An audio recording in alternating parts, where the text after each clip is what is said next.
ये कहानी है धनपुरा गांव के विनोद की और उसकी पत्नी स्मिता की, जो दिन में संस्कारी बहू है और रात में बन जाती है नीला, बैरागंज के कोठे की सबसे मशहूर औरत। लेकिन विनोद को यह सच तब पता चलता है जब सब कुछ खोने के कगार पर होता है।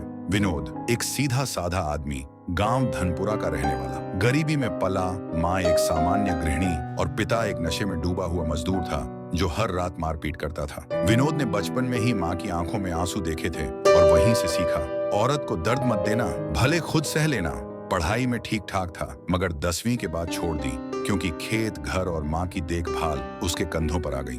उसकी दुनिया छोटी थी, एक पुराना रेडियो, माँ की दवाई और एक सपना, एक शांत सच्चा घर। स्मिता एक सुंदर औरत, असली नाम स्मिता, कोठे का नाम नीला। वह किसी वक्त पढ़ने में बहुत तेज थी, एक छोटे कस्बे की रहने वाली जो धनपुरा से दूर नहीं था। पिता बचपन में ही गुजर गए, माँ एक प्राइवेट स्कूल में आया थी। कभी नई किताबें नहीं मिली, मगर स्मिता को शब्दों से प्यार था।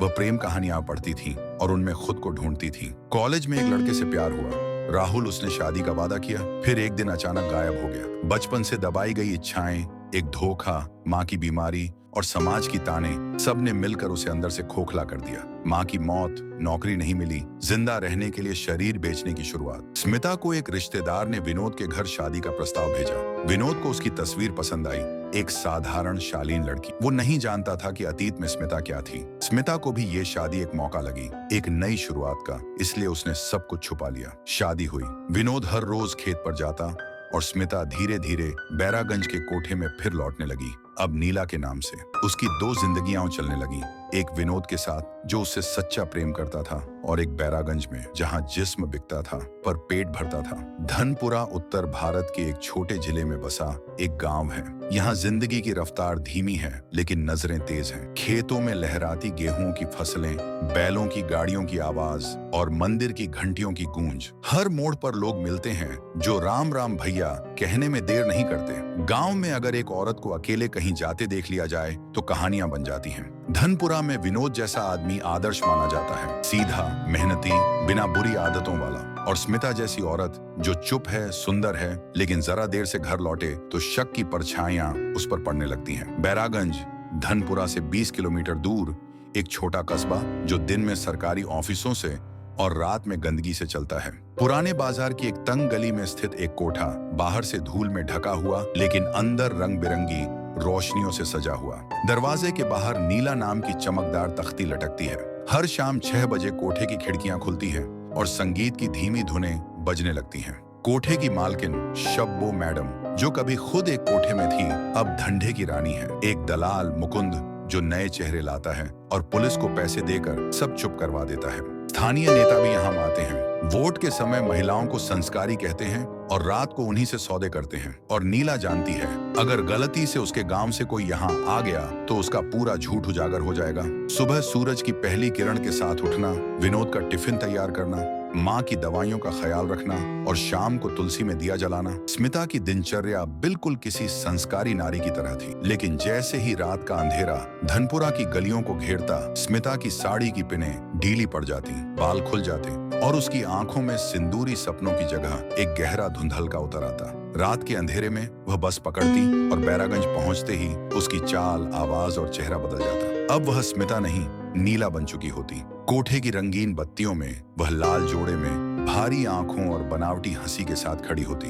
हर रात उसका जिस्म बिकता, पर आत्मा को वह जैसे किसी कोने में बंद कर देती। हर रात जब वह अपने कमरे के शीशे में खुद को देखती, नीला का चेहरा तो होता, लेकिन पीछे से स्मिता की आंखें उसे घूरती। क्या तू वही है जो सुबह विनोद को हाथ जोड़कर विदा करती है? क्या तू वही है जो उसकी माँ के पैरों दबाती है और खुद को एक पतिव्रता मानती है?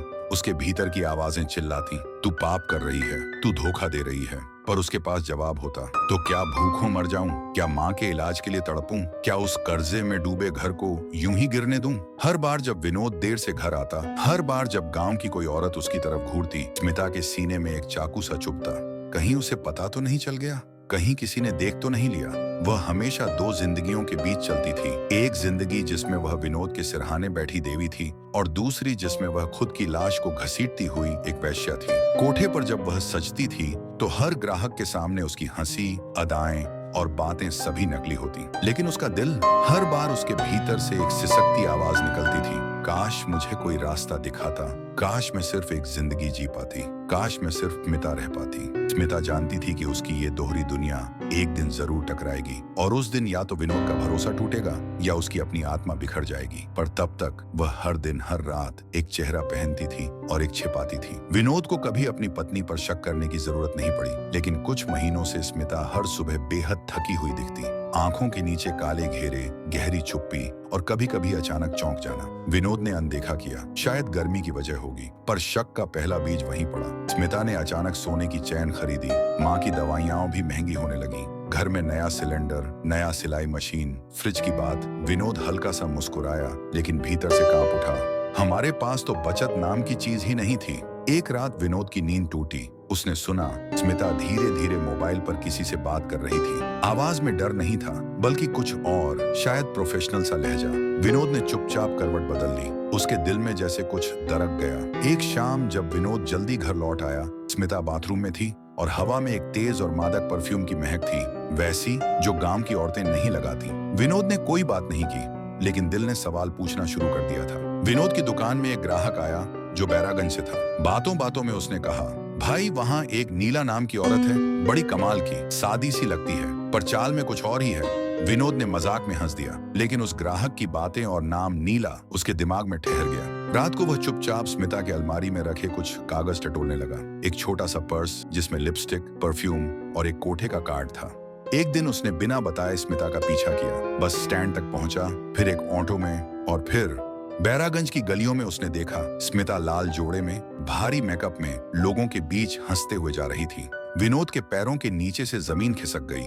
उसके जीवन की देवी अब एक छलावा लग रही थी, उसकी पत्नी या किसी और की औरत। सच्चाई सामने थी, पर दिल मानने को तैयार नहीं था। बैरागंज की गुलाब बाड़ी कोठे की मालकिन है मुनिया मासी। मुनिया मासी को पैसे, रसूख और सियासत की समझ थी। वो नेता और पुलिस दोनों की जेब में थी। रमेश, वो पुराना प्रेमी जो लौट आया। रमेश स्मिता का कॉलेज का साथी और पहला प्यार था। शादी से पहले दोनों का रिश्ता गांव में छुप छुप कर चला था, लेकिन जब रमेश शहर नौकरी करने गया, वो लौट कर नहीं आया। अब सालों बाद वह एक ठेकेदार बनकर बैरागंज आया और एक रात उसने नीला को पहचाना। स्मिता कांप गई, बीते हुए घाव फिर से ताजा हो गए। रमेश के चेहरे पर पश्चाताप था, लेकिन उसकी आंखों में अब भी वो पुराना आकर्षण था। दीनानाथ काका, गांव के बुजुर्ग और सामाजिक कार्यकर्ता, धनपुरा गांव में रहते हैं दीनानाथ काका, एक 70 वर्षीय सेवानिवृत्त शिक्षक। गांव के लोगों में उनका बहुत सम्मान है। जब विनोद की आंखें डबडबाई हुई थीं और मन बिखरने के कगार पर था, तो दीनानाथ काका ने ही उसका हाथ थामा। बेटा, लोग अपनी लड़कियों को पढ़ाते नहीं, फिर उन पर उंगली उठाते हैं। तेरी बीवी ने जो रास्ता चुना वो गलती नहीं थी, वो हालात की मजबूरी थी, लेकिन तू अगर समझ सके तो तू उस हालात को बदल सकता है। वो रात थी जब विनोद की आंखों से नींद छीन ली गई। उसे पता चला था स्मिता कोई और भी है, नीला, उसकी वही पत्नी जिसके लिए वह हर सोमवार को व्रत करता था, जो उसकी माँ के पैर दबाती थी और हर सुबह उसकी चाय में गुड़ डालती थी। वही औरत किसी कोठे की जीनत बनी हुई थी। विनोद ने कमरे की दीवार पर हाथ मारा, हथेली छिल गई। घर के एक कोने में रखी स्मिता की साड़ी को मुट्ठी में कस लिया। उसकी सांसें तेज थीं, आंखें जल रही थीं और दिल चीख रहा था। लेकिन तभी वो माँ की खांसी सुनता है। वो वही स्मिता है जो हर रात माँ की दवा देती थी, हर त्योहार पर पूरे घर को सजाती थी। क्या वो दोहरी जिंदगी जी रही थी या कोई मजबूरी थी? अगले कुछ दिनों तक विनोद एक खोया हुआ इंसान बन गया। दफ्तर में वह खामोश बैठा रहता, दोस्तों की बातें अनसुनी कर देता। जब कोई उससे पूछता, भाई सब ठीक, तो वह बस मुस्कुरा देता और बोलता, हाँ सब बढ़िया, लेकिन भीतर आग जल रही थी। उसे पहली बार दीनानाथ काका की बात याद आई। विनोद ने खुद से सवाल किया, क्या मैं भी उन्हीं मर्दों में हूँ जो सिर्फ शुद्धता से प्रेम करते हैं, इंसानियत से नहीं? धीरे धीरे उसकी आंखों की आग आंसुओं में पिघलने लगी। उसे अब गुस्सा कम, दर्द ज्यादा महसूस होने लगा। स्मिता के लिए विनोद ने तय किया, वो सवाल पूछेगा, लेकिन नफरत से नहीं, समझ से। उसे जवाब चाहिए, लेकिन सजा नहीं। अब वो सिर्फ एक पति नहीं था, वो एक इंसान था जो जानना चाहता था स्मिता वाकई कौन है, और क्या वो अब भी वही है जिससे उसने कभी प्यार किया था। स्मिता, जिसे अब तक परित्याग और त्रासदी का सामना करना पड़ा है, वो अब टूट चुकी है। विनोद से सामना होने के बाद उसे यह एहसास होता है कि वह जितनी बार भी अपने जीवन को नए सिरे से शुरू करने की कोशिश करती रही। समाज की परवाह और अपमान उसका पीछा नहीं छोड़ते। एक रात जब विनोद ने उसे स्वीकारने का संकेत दिया, लेकिन वह खुद को अपराधी समझती है। वह यह सोचने लगती है कि वह किसी के लायक नहीं रही। स्मिता अपने कमरे में बैठी है, उसकी आंखों में गहरी निराशा है। दरवाजे के पास रखा एक पुराना चाकू उसकी ओर खींचता है। क्या वह आत्महत्या कर लेगी? विनोद घर आता है और स्मिता को चाकू के पास देखता है। उसका दिल कांप उठता है। वह तुरंत उसके पास जाकर चाकू को उसके हाथ से निकालता है और उसे गले लगाता है। विनोद, तुम कुछ नहीं करोगी स्मिता, तुम मेरी दुनिया हो और मैं तुमसे कभी दूर नहीं जाऊंगा। स्मिता उसके गले में रोते हुए लिपट जाती है। विनोद का प्यार और समझ उसे आत्महत्या से बचाते हैं। वह स्मिता से कहता है,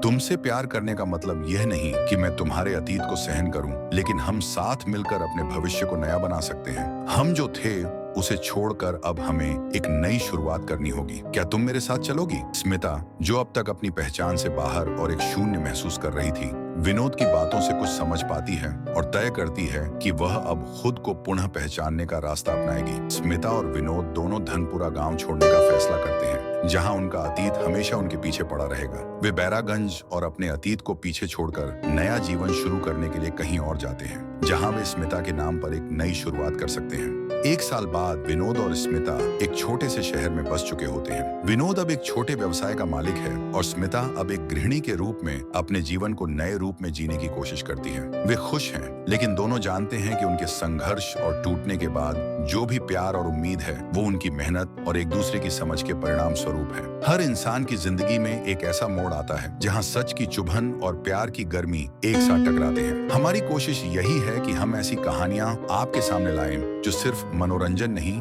बल्कि आपके दिल और सोच को छू सकें। अगर आपको विनोद और स्मिता की ये अनकही कहानी कुछ महसूस करवा गई हो, तो इस वीडियो को लाइक करें, किसी अपने के साथ शेयर करें और ऐसी ही दिल छू लेने वाली कहानियों के लिए हमारे चैनल को सब्सक्राइब जरूर करें, क्योंकि हर कहानी के पीछे एक इंसान होता है और हर इंसान के पीछे एक कहानी।